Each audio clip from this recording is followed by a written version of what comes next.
The Russian aggressor is not letting up. Last night alone, the invaders fired 146 drones and an Iskander missile at Zaporizhia. Although more than 100 of them were shot down, 3 people were killed and several were injured. And this is Kiev, where a Russian drone struck a residential building. A young married couple was killed. My good friends were killed, and it's a little difficult for me to talk about it.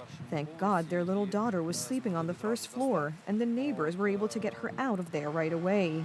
This war has been going on for almost 4 years, but the brutality of the Russians still manages to surprise us. Recently, missiles destroyed a civilian train. At least 5 people were killed.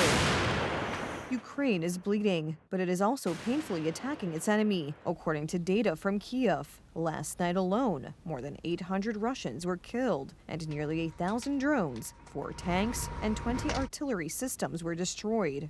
The Russian army is currently advancing only about 70 meters per day, which is less than the Western Front moved during World War I. This is what border towns look like after weeks and sometimes long months of fighting.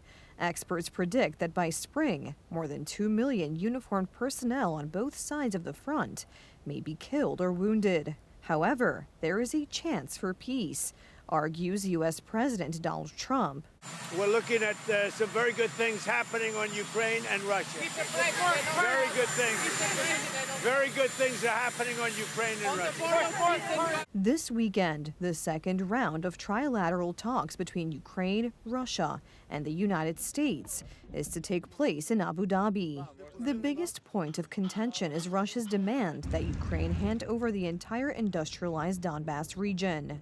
But the Kremlin's position is weakening, as evidenced by the fact that as a result of sanctions, Lukoil, Russia's second largest oil company, has had to abandon its global expansion plans and is planning to sell some of its assets, including refineries in Bulgaria and Romania. The residents of Kiev, a city where water and electricity are still a luxury, are particularly eager for positive results from the peace talks.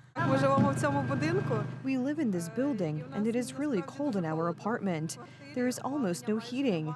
There has been no water since Monday. It was only yesterday that they supplied us with cold water.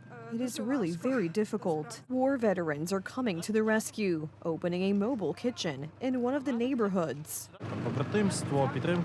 It's about brotherhood, supporting each other, caring for each other. Now we are sharing this with the civilian population in order to reduce the distance between civilians and the military to some extent. Thanks to these efforts, this tin container and a few braziers have become a substitute for normality and home.